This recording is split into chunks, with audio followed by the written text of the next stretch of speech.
Whenever I use the word Oriental and somebody responds to me with that standard stock phrase, Oriental is a rug, I generally respond with Mediterranean is a salad dressing. What is your point? Amidst the current unrest in the UK and the racial tensions we're seeing all over the media, I came across this one video on Instagram which really jumped out at me. It's a video shared by an account called Asians with Attitude, aimed at a US-based East Asian audience. And the thing that I found interesting was a lot of people were offended by the use of the word Asian to refer to the victim because they thought it implied that he was East Asian, Chinese, Japanese, Korean.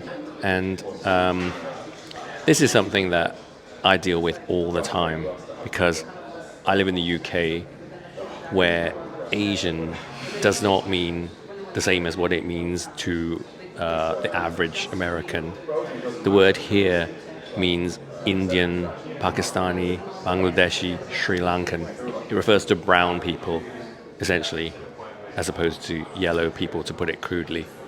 So for most of my life, and I'm talking a pretty long life, I'm a Gen X, I was born in 1972, it's been a convention here in the UK to use the word Oriental to distinguish people like myself, East Asians, from South Asians. And whenever I do this, I always get attacked. Usually another East Asian from America attacks me for using the word Oriental, saying that it's racist, that we don't use that word anymore, that it's a slur, etc. And the correct word is Asian. Sometimes people who attack me are Occidentals as opposed to Orientals, white people I mean, who have been liberally educated in a Western university, I presume. In this modern age where we can identify as we please, I find it quite ironic that they get upset at me for choosing to identify as Oriental.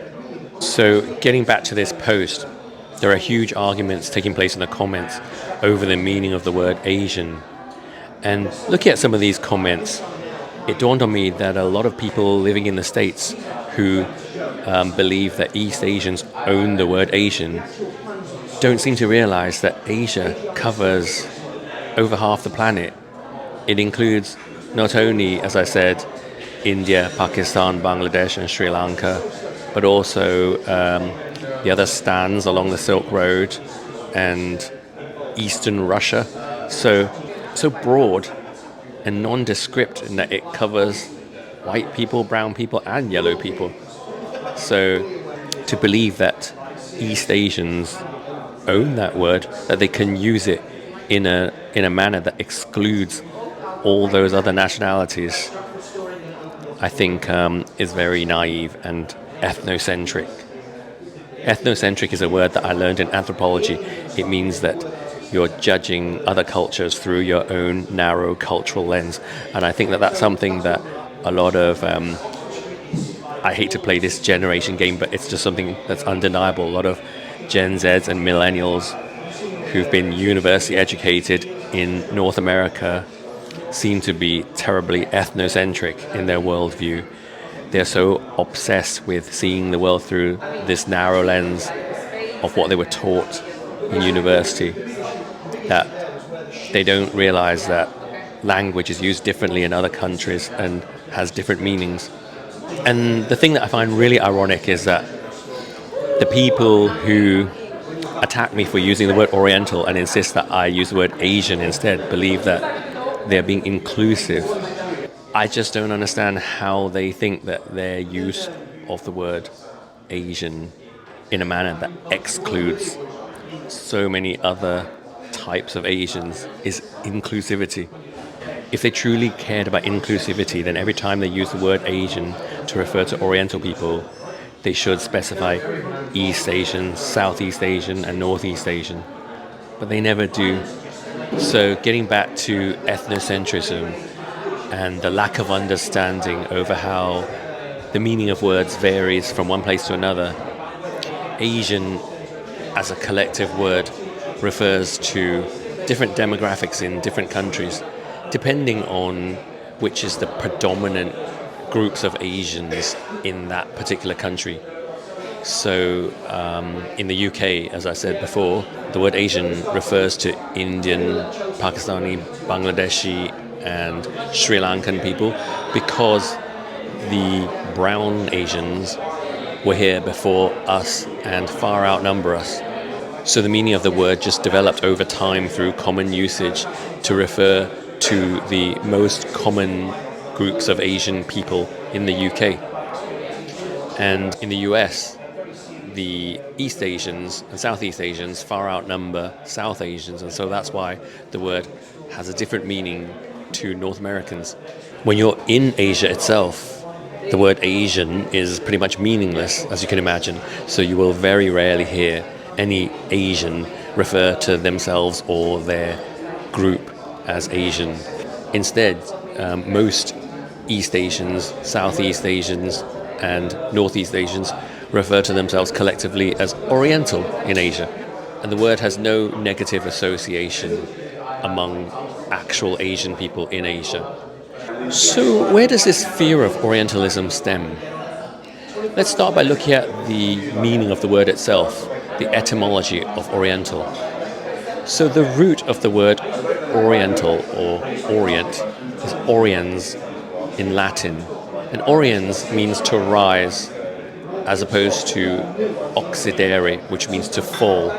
That then developed into the concept of the lands over which the sun rises, the Orient, and the lands over which the sun sets, Occident. And the sun rises over the east and sets over the west. So the east became known as Orient and the west as the Occident, hence Oriental and Occidental.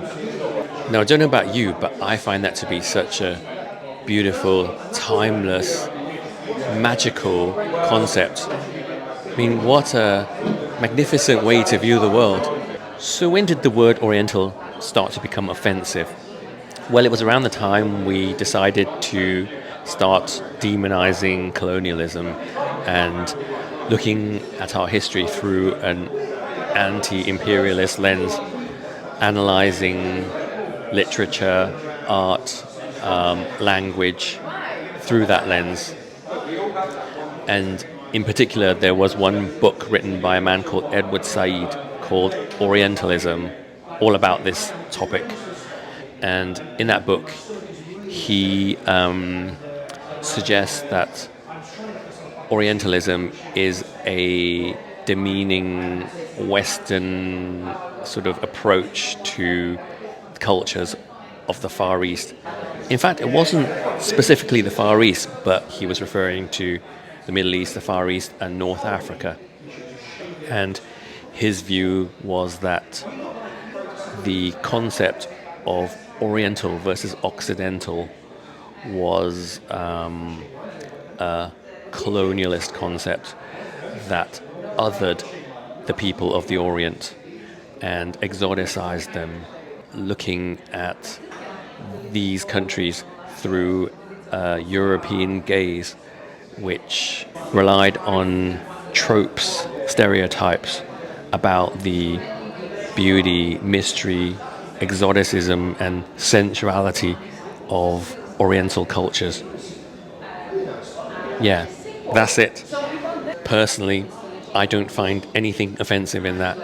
I think it's natural for people of any culture to look to other cultures and admire the things about those cultures that make them unique and exotic. But we have this fear of exoticism and fetishization today that, well, I say we, but I don't. It's something that is very much a part of liberal North American academia. This fear and hatred of exoticism is strongest among immigrant diaspora who feel a deep need to assimilate, to blend in, not to stand out, to be seen as the same as everybody else. And of course I can understand that, but it's not a universal feeling felt by all immigrants. I certainly have never felt that way. I love being unique and standing out. especially as a Chinese person, if you've ever been to China and felt what it's like to be one of 1.4 billion, it's very homogenous. And in many East Asian cultures, there's an actual philosophy that the nail that sticks up should be hammered down, blend in or else. When you come to the West, it's a chance to escape that, to celebrate your uniqueness, to embrace the things that make you different. So many of us do not fear exoticism or exoticization or fetishization. Quite the opposite. A lot of us actually enjoy it. For many people, it's very refreshing to move to the West and to be seen as different. And on the whole, the very concept of othering is something that I just don't connect with, because I accept that I am other when I'm here in the UK. I'm not the same as white people. I do look visibly different. I mean, probably less so now, having grown up here, than I did when I was a child and I had my stereotypical Chinese rice bowl haircut. But I've grown up to embrace the things about me that stand out, that made me different from other British people. It's not something that I'm ashamed of, it's something that I'm proud of. And so I can't be othered. It's not possible when I know I'm different and I'm proud of being different. So that there is the essence of why the word Oriental is considered offensive, racist, often called a slur, even though I've never actually heard it used before as a slur. Have you ever heard anyone attack anybody with the word Oriental? No, I've only ever heard it used in a positive sense.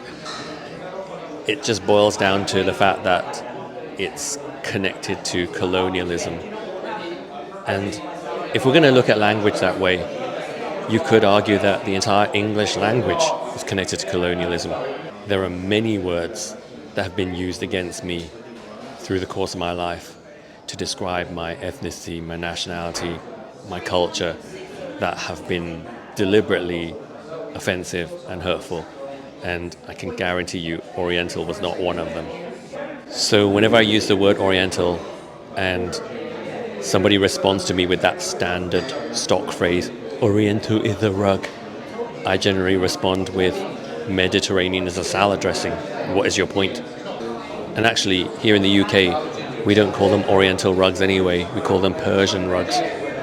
So perhaps if you can connect in any way with what I've said in this video, perhaps if you too are an Oriental person living in the UK or Europe or Asia, then let me know your thoughts in the comments and share this with people who attack you for using that word, the word that you have every right to use to identify as you please.